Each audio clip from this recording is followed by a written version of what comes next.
সহজ মশলা, a square plus b square, সূত্র সহজ। একবার যদি কায়দা মতো মিলাইতে পারেন তাহলে একবারে অর্ধ পৃষ্ঠায় অঙ্ক শেষ। আর যদি না মিলাইতে পারেন তো খাতাও শেষ হবে, কলমও শেষ হবে, জিন্দেগিও শেষ হবে।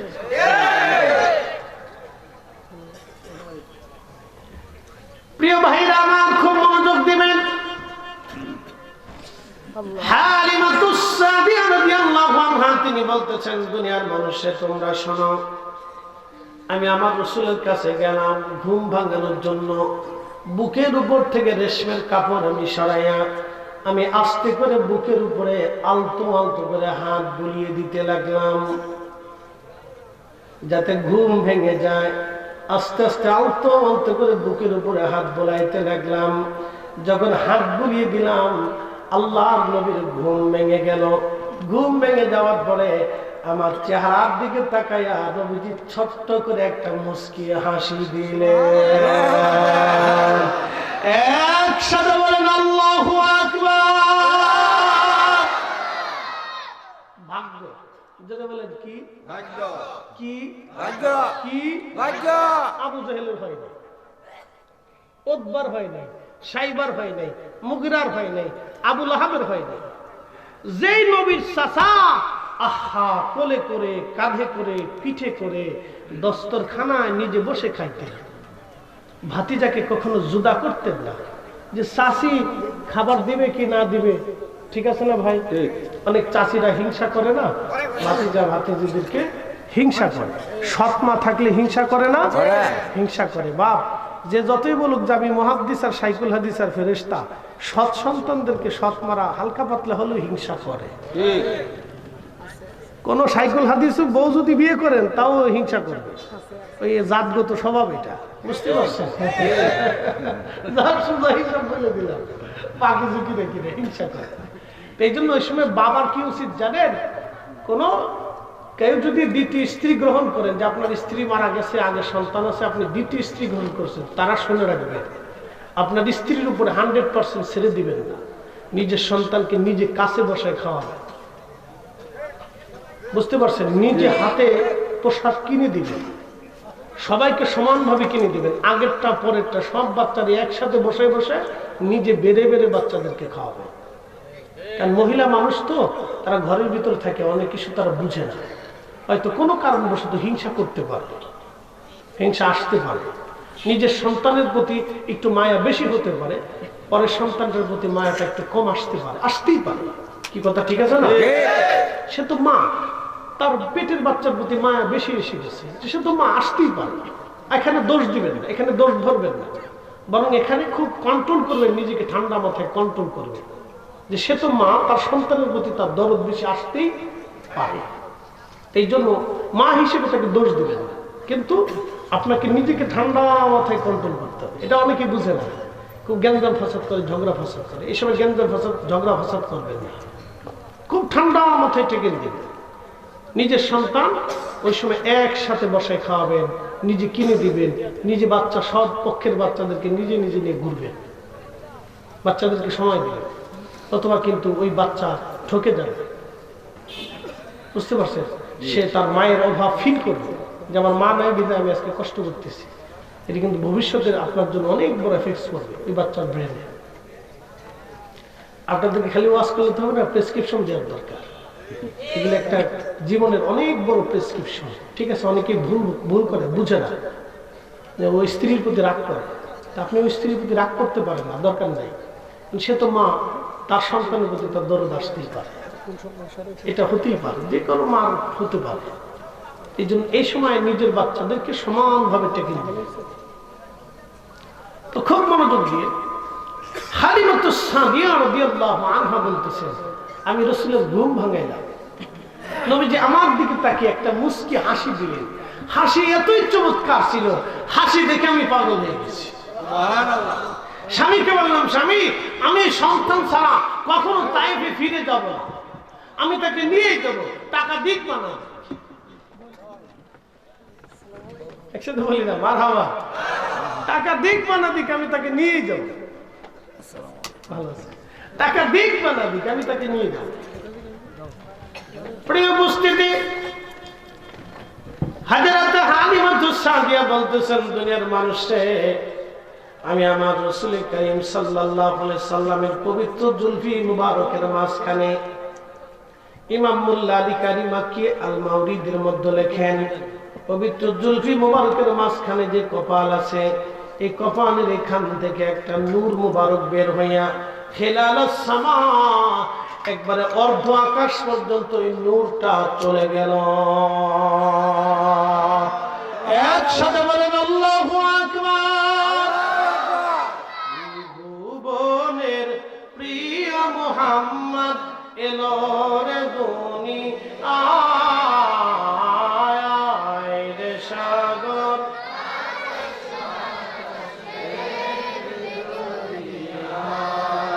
আয় রে সাগর,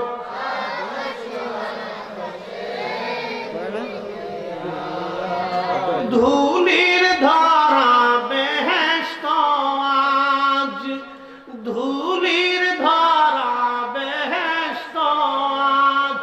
এক মিনিট, উঠে গেল বাচ্চা। আচ্ছা আচ্ছা ঠিক আছে, নিয়ে যান। তো খুব মনোযোগ দেন, কাজী নজরুল ইসলাম লিখতেছে, ধুলির ধারা বেহেশত আজ, জয় করিল দিল রে লাজ, আজকে খুশি ঢল নেমেছে ধূসর সাহারা রে সাগর, দেখবি যদি আয় রে সাগর, আকাশ বাতাস দেখবে যদি খিলালাস সামা, নূর মুবারক মধ্য আকাশ পর্যন্ত চলে গেল। হালিমাতুস সাদিয়া রাদিয়াল্লাহু আনহা বলেন, আমি কপালের মধ্যে চুমা লাগাইলাম, কোলের মধ্যে নিলাম। এত চমৎকার সুঘ্রাণ পৃথিবীর কোন আতরে আমি কখনো অনুভব করি নাই। আমি যখন কোলে নিছি, আল্লাহ অটোমেটিক আমার শরীরটাকে সতেজ করে দিলেন। আমি রাসূল করিম সাল্লাল্লাহু আলাইহি সাল্লামের মুখে আমার স্থান দুগ্ধ পান করাইতে লাগলাম। আমি হীন ক্ষীণ দুর্বল ছিলাম, অভাবের তাড়নায় ঠিক মতো খেতে পারতাম না। আল্লাহ আমার অটোমেটিক সবল করে আমাকে আল্লাহ সবল সুস্থ বানিয়ে দিলেন। আচ্ছা এক মিনিট, সুস্থ হওয়ার পরে হালিমাতুস সাদিয়া বললেন, আমি দেখলাম আমার উট দড়ি ছিঁড়ে দৌড়াইয়া লাফাইয়া লাফাইয়া হেরেমের সামনে, কাবা শরীফের সামনে যে সেজদায় পড়ে গেল। উট কে? উট কে? উট। বনের যত পশু গান ভক্তি করতই দুই চরণ, মেঘমালা ছায়া দিত গায় গো নবীজি, কোন সাধনে পাইব তোমার।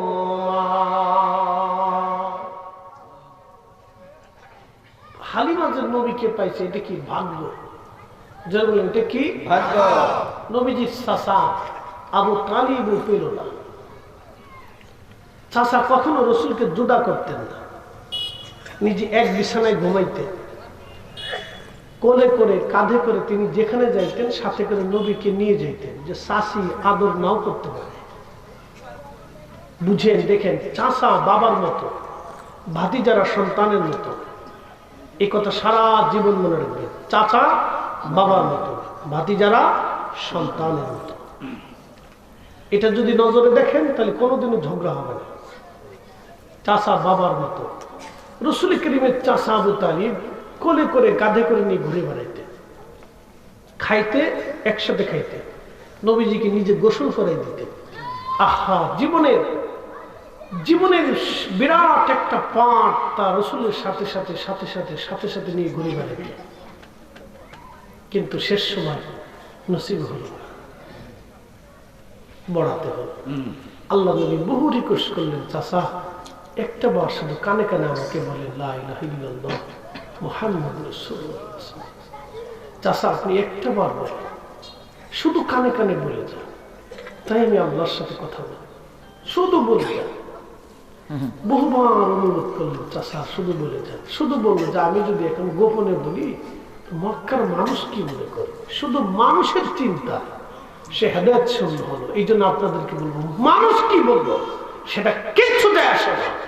জীবনের শেষ সময় পর্যন্ত রাসূলের পক্ষে থাকতেই হবে। মানুষ কি বললো তাতে কিচ্ছু আসে না।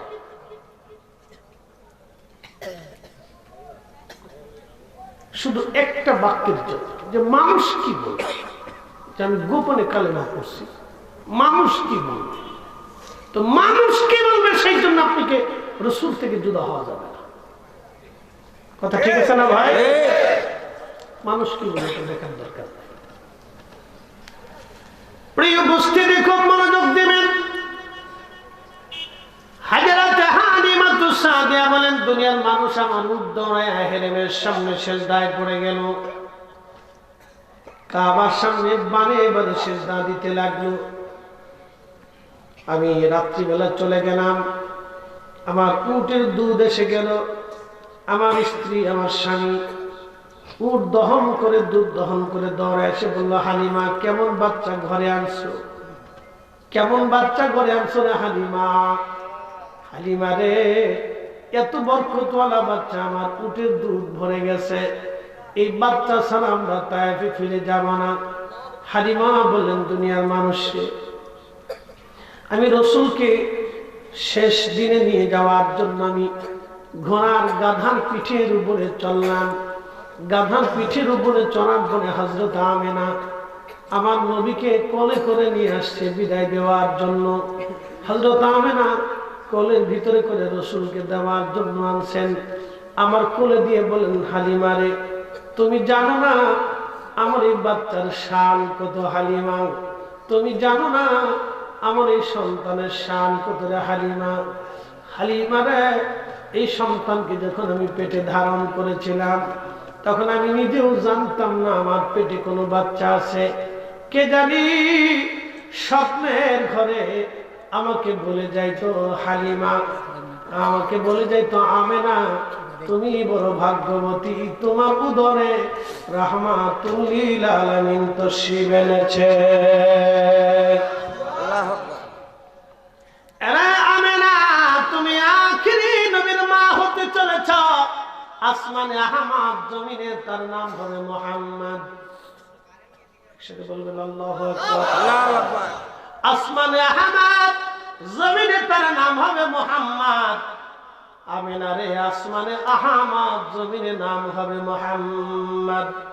হালিমা শোনো, আমি যখন আমার এই সন্তানকে দুনিয়াতে প্রসব করি, হালিমা রে প্রসব করার সময় আমি দেখেছিলাম খারাজা মিনহা নূর, আমার ভিতর থেকে একটা নূর বের হয়। ওই নূরের আলোতে আমি আমেনা হেরেমে থাকা অবস্থায় সিরিয়ার রোমানদের রাজপ্রাসাদ আমি পরিষ্কার মতো এইখান থেকে দেখতেছিলাম। আল্লাহু আকবার। এরে হালিমা, আমার এই সন্তান কিন্তু নবী হবে। হালিমা রে আমার এই সন্তান নবী হবে, সাবধান তুমি কিন্তু তারে দেখে রাখবে আর আদর করবে, কষ্ট দিবে না। হালিমা রে আমার এই সন্তান কিন্তু নবী হবে, নবী হবে। সুবহানাল্লাহ বলবেন? সুবহানাল্লাহ। না না আরো জোরে। সুবহানাল্লাহ। রাসূলের মা জাহান্নামী না, কাফের না, কাফের না। পৃথিবীর কোন কিতাবে এরা দেখাইতে পারবে যে কোনদিন প্রতিমার সামনে রাসূলের মা সেজদা দিয়েছিল? ছি ছি ছি ছি, এত বড় মিথ্যা অপবাদ রাসূলের ইজ্জতে, এত বড় মিথ্যা অপবাদ রাসূলের আম্মার প্রতি কখনোই মানা যায় না। কি কথা বল না কেন? ঠিক না? এগুলি আমাদের দেশে প্রতিষ্ঠিত হতে দেওয়া যাবে না, কখনোই না। আপনি যদি 1 টাকা প্রতিষ্ঠিত হতে টাকা দেন তাহলে ওই 1 টাকা আপনাকে জাহান্নাম পর্যন্ত নেবে।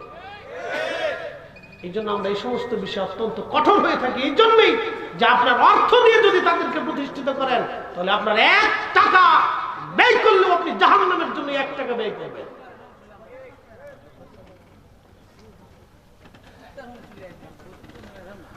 প্রিয় চুনারু গ্রামবাসী, খুব মনোযোগ দিয়ে শুনে যাবেন। হযরত আমিনা বলতেছিলেন, হালিমা বিদায় দিলাম, তুমি চলে যাও। হযরত হালিমা বললেন, আমি রওনা করলাম। আমার উট আবার দৌড়াইয়া কাবার সামনে যায় সেজদায় পড়ে গেল। আমার গাধা ছিল দুর্বল, গাধাটা সবল হয়ে লাফাইতে লাগলো। লাফায়া লাফায়া গাধা চলতে লাগলো, আনন্দে আনন্দে লাফায় লাফায় গাধা চলতে লাগলো। আমি ছিলাম সবার পিছে, যেতে যেতে সবার আগে চলে যাচ্ছি। তখন মহিলারা বলল, তায়েফের